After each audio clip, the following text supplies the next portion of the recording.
Was it weird to grin just because the taxis were yellow instead of red? For those well-travelled, probably. As for me, I wanted to snap photos of every single thing that looked different. The road before me consisted of almost nothing but taxis. I guess in just about any country, taxis loitered in airports like mosquitoes buzzing around a bed.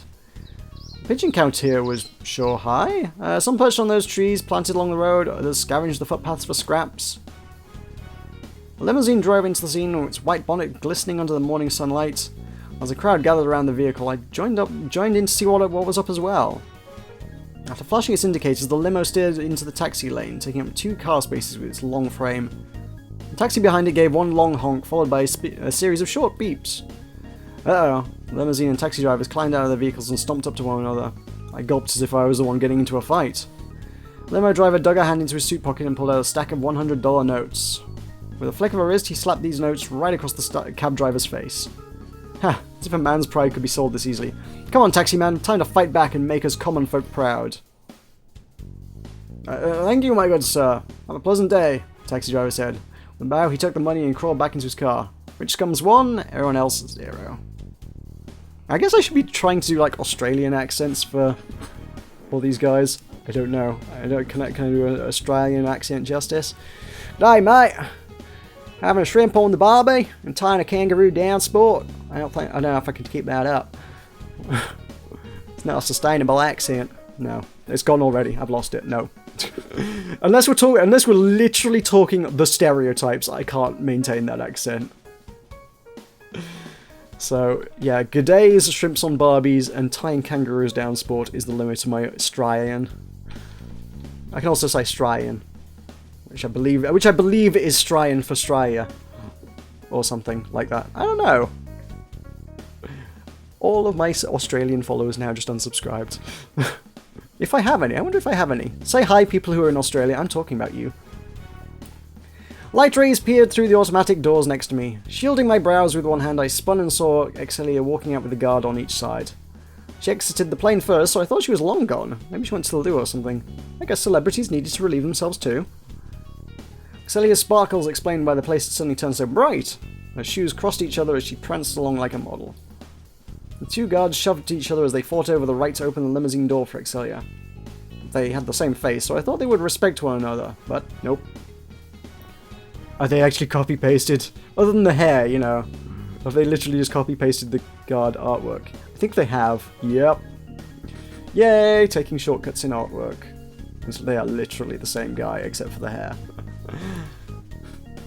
While they wrestled, a 3rd guard popped out from the limo's rear door. With a smile, he clicked the front passenger door open. Excelia blew him a kiss as she entered, causing him to pass out.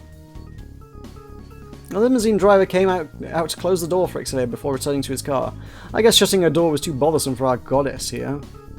Excelia pulled up her tinted window and the limousine drove off, leaving 1 guard out cold and 2 others stranded in the parking lot, still elbowing one another. I recalled having a dream one time about riding in a limousine. In reality, I would need a Kickstarter just to buy a new bicycle, with perhaps a spare wheel as the stretch goal. Not to worry though, as I said, I already purchased a ticket for an express bus that would take me straight into the city. Speaking of which, I spotted an express bus pulling up to the curb on my right. Only a dozen or so people were waiting in line, so there should be enough space for me to get on. In the front of the queue stood a staff in an orange vest. That scanner in his right hand must be used for checking tickets. I unzipped my backpack and pulled out a piece of paper with my ticket barcode on it. The page might be crumpled up, but that should be no trouble for the scanner. As I walked up to the staff, I smirked at the unprepared folks running to buy tickets from a booth to the side. Have fun missing this bus, suckers. The staff hovered his scanner over my ticket, and several beeps came out of the scanner, no doubt to indicate I was good to go. Your ticket has expired, the staff said. Why would you do that? The staff pointed at the date printed on my ticket. You bought this 4 months ago, but our tickets are valid for up to 3 months. He shook his head. I'm sorry, but you'll have to buy a new pass from that booth over there. It's got more an American twang than an Australian one. I'm sorry, people of the world, for my eternal attempts at accents. I just apologise in general. Just broadly, to the world, all 7 billion? All 7 billion of you, sorry. You have my apologies. With my head hanging low, I shuffled over to join these people I'd called suckers just seconds ago. Yep, and 1 more sucker coming right up. After buying a new ticket, which, by the way, meant no more breakfast money, I ran for the bus only to have its doors close in my face. I doubt if Excelia ever had to suffer a similar ordeal. Oh, and Mr. Ticket Guy, I saw you laughing, so no need to hide it. Good thing these buses shows up every 10 minutes or so. I hopped onto the next one and off I went towards Melbourne Central Business District. The CBD, as people called it. Got a video! As the bus drove along a bridge, I snapped more photos of the yellow taxis that sped by. I also clicked my phone at some of the road signs passing overhead. The traffic lights here let out different beeps from the ones back home. Also, the red crossing man blinked instead of the green one. These simple differences were enough to make me smile. Another video! There are many videos about Melbourne City. That actually kind of doesn't surprise me. I believe most of the videos are just about Melbourne. I think it's just the author going, "Hey, look at Melbourne! It's Melbourne, guys!" So, yeah. In just under 30 minutes, the bus steered into the parking lot. I read online that these express buses terminated at Southern Cross Station, so this must be the place.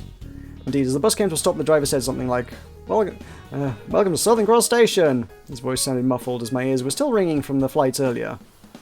Just yawn, damn it! Yawn! That will fix your ears. You don't need to, how have you been in the city for so long and your ears are not pressurized to the correct pressure? That's just weird.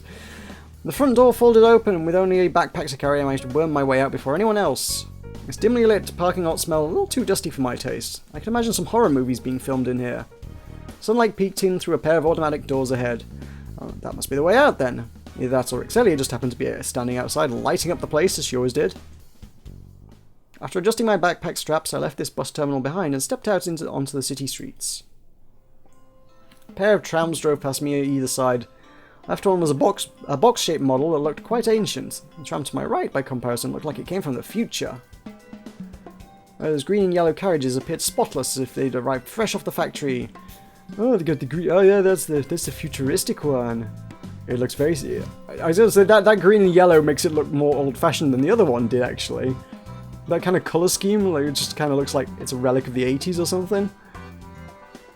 Although, I don't know what colour schemes were used for stuff broadly in the 80s.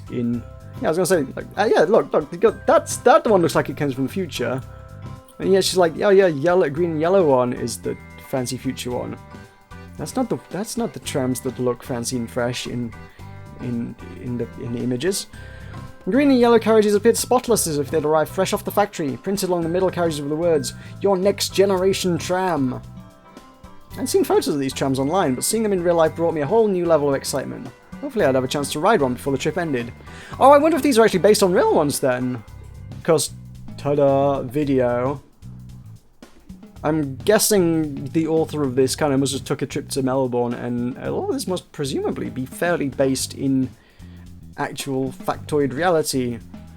Again, addressed to the Melbourne-based members of the audience. Is this stuff accurate? I suppose I can check the videos and I'll be able to find out if it's accurate, won't I? That's something to do after I finish playing this. The bus driver had said something about arriving in Southern Cross Station. I spun around and indeed, there was the station sign displayed under the blue sky.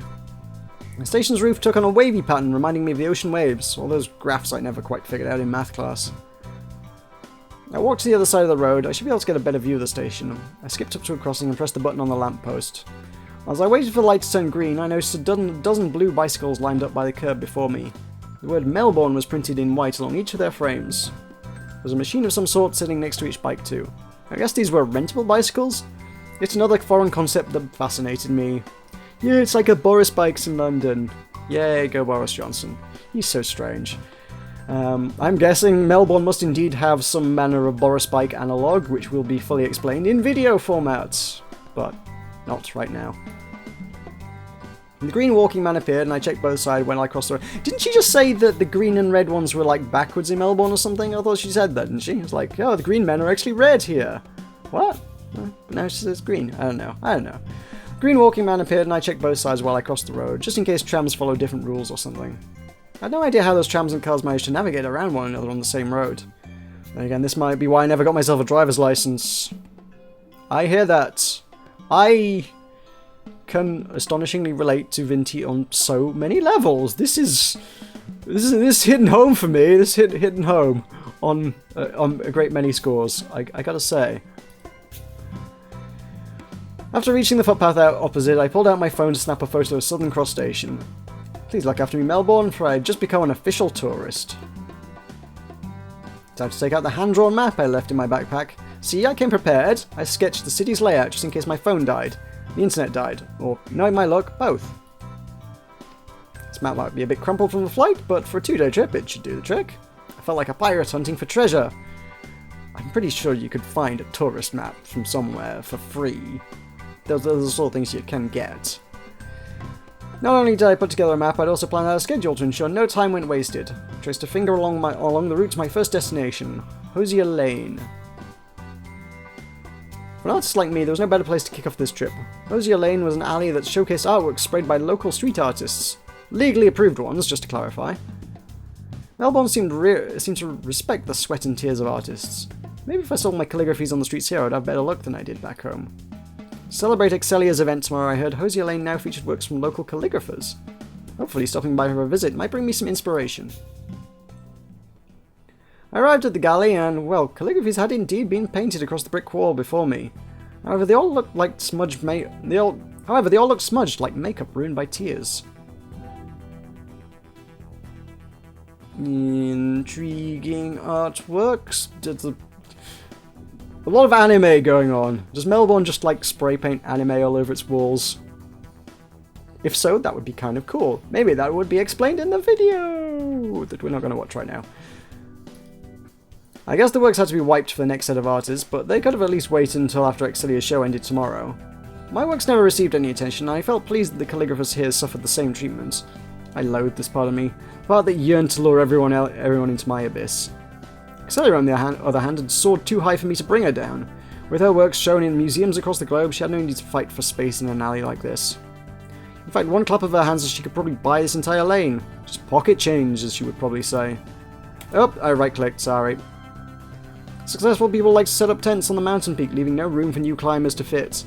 If I ever reached stardom, I swore I would act differently. Excelia shouted me a meal, and now here I was complaining behind her back. Maybe I should change my name from Vinty to Envy. With nothing to really look at here, I might as well leave. Now the video. A row of trees sat in between the two traffic lanes of Queen Street. Sunlight poked through the leaves, casting blocks of shadows across the pavement below. A flock of baby birds chirped as they landed from the trees and skipped along the soil. Birds never had to bear the pain that came with having a dream. Must be nice in some ways. Alright, enough of this emo talk. I checked the paper map for my next destination, the Eureka Skydeck. Calligraphers from around the world had gathered for tomorrow's show. I read on a forum they wanted to hold a meet-up at the tower this afternoon, so count me in, folks. Excuse me. My tummy growled, reminding me to eat first. I'd planned to treat myself to a nice lunch my first day, but I blew that money on my bus ticket from earlier. With knitted brows, I bought a single dumpling from a dim sum stand and called that my lunch. A dim sum? Is that like... I've heard of dim sum, which I believed was dumpling stuff, but I wouldn't really know much about it. I don't know what a dim sum is. Is that just a different way of pronouncing it? Or is it just a typo? Who knows? Who really knows? I bet it would fill me up about as well as that dog poo sausage did. As I took my dumpling out of its paper bag, one of those old-fashioned trams was heading towards a stop ahead. These CBD trams in particular were free, so I might as well get on. Unsure if eating was allowed inside, I jammed the dumpling into my mouth before jogging up to the tram stop.